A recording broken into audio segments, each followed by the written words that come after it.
तर आशाताईंच्या रूपात स्वरांची गंगा महाराष्ट्रात अवतरली. आपल्या जादुई सुरावटींनी सर्वांना वेड लावलं. खडतर आयुष्याला सामोरं जाताना गाण्याला श्वास मानून आशाताईंनी आपलं अष्टपैलुत्व सिद्ध केलं. आज त्या आपल्यात नसल्या तरी त्यांच्या अवीट गाण्यांचा ठेवा आपल्यापाशी आहे. पाहूया. आशाताई भोसले चिरतरुण आवाजाची देणगी लाभलेलं महाराष्ट्रातलं एक रत्न आज हरपलं. केसात माळलेलं चाफ्याचं फूल, फिकट रंगाची साडी, त्याला साजेसे दागिने आणि चेहऱ्यावर हास्य, अशा आशाताई जेव्हा गाऊ लागायच्या तेव्हा सर्वांना स्तिमित करायच्या. बहुरंगी बहुढंगी उत्कृष्ट शब्दफेक, शब्दांचा भाव आणि त्यानुसार लागणारी चपळता सोबतच प्रयोगशीलता हे त्यांच्या गायनाचं सूत्र. शास्त्रीय संगीतापासून अभंग, भावगीत, कॅबरे, गझल, पॉप, रॉक अशा सगळ्याच गायन शैलीमध्ये त्यांनी मुसाफिरी केली. खेळात रमणाऱ्या आशाताईंनी लहानपणापासून गाण्याला सुरुवात केली आणि मग त्यांनी मागे वळून पाहिलंच नाही. गाणं सजवणं ही गायकाची कला. म्हणून प्रत्येक गाणं आपल्या ढंगात गाणाऱ्या आशाताई सर्वांमध्ये लोकप्रिय होत गेल्या.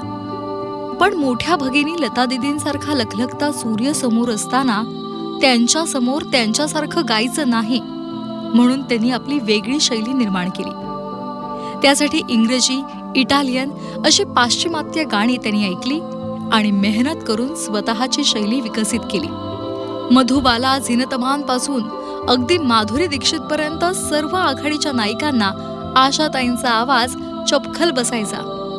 खट्याळ, हळुवार, शृंगारिक, चैतन्य असे भाव त्यांनी आपल्या गाण्यात सहज उमटवले आणि त्यामुळेच क्वीन ऑफ इंडी पॉप म्हणून त्या ओळखल्या जाऊ लागल्या. स्त्रीमध्ये शक्ती असते, म्हणूनच ती प्रत्येक संकटाला तोंड देऊ शकते, असं म्हणणाऱ्या आशाताईंनी आपल्या खासगी जीवनात अनेक संकट आणि वादळांना धैर्यानं तोंड दिलं. माईक माझं सर्वस्व, त्याच्यासमोर उभी राहिले की सगळे दुःख विसरते, असं सांगणाऱ्या आशाताईंनी तदनंतर गाण्याची साथ कधीच सोडली नाही. हेच त्यांच्या आयुष्याचं मर्म. 90व्या वर्षीही त्या गाण्याचा रियाज करायच्या. हेच त्यांच्या चिरतरुण आवाजामागचं रहस्य. म्हणूनच 90व्या वर्षी दुबईमध्ये 3 तास कॉन्सर्ट करणाऱ्या आशाताई एकमेव ठरल्या. अमेरिका आणि कॅनडामध्ये सुद्धा त्यांनी अनेक स्टेज शो केले. मराठी, हिंदी, पंजाबी, गुजराती, बंगाली यासह विविध भारतीय भाषांसह त्यांनी 12,000हून अधिक गाणी गायली. त्यामुळे सर्वाधिक गाण्याच्या रेकॉर्डिंगचा जागतिक विक्रमही त्यांच्याच नावावर आहे. लता दीदी आणि आशाताईंनी 90 गाणी एकत्र गायली. मोहम्मद रफींसोबत त्यांनी 900 गाणी गायली. संगीतकार R.D. बर्मन आणि गायिका आशाताई यांची जोडी बॉलिवूडमध्ये सुपरहिट ठरली. संगीतकार आणि गायक सुधीर फडके आणि आशाताई यांची जोडी मराठी भावगीतांसाठी पर्वणी ठरली. आशाताईंची गायकी वैविध्यपूर्ण.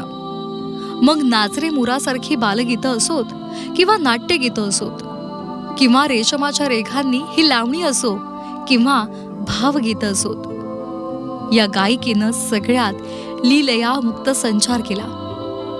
सळसळत्या स्वरांचा खळखळता झरा म्हणजे आशा भोसले. आज तो लुप्त झालाय. कवी आणि गीतकार सुरेश भटांनी लिहिलंय, तारुण्य तुझ्या हृदयाचे हे असेच बहरत राहो, वार्धक्य तुझ्या जगण्याला हे असेच विसरत राहो, तलवार गीतांची बिजली सम तळपत राहो. आशाताईंचं आयुष्य हे असंच होतं. आज जरी आशाताई आपल्यात नसल्या तरी त्यांनी गायलेली गीतं आपल्या सर्वांसाठी कायम मर्मबंधातली ठेव राहतील. ब्युरो रिपोर्ट, झी 24 तास.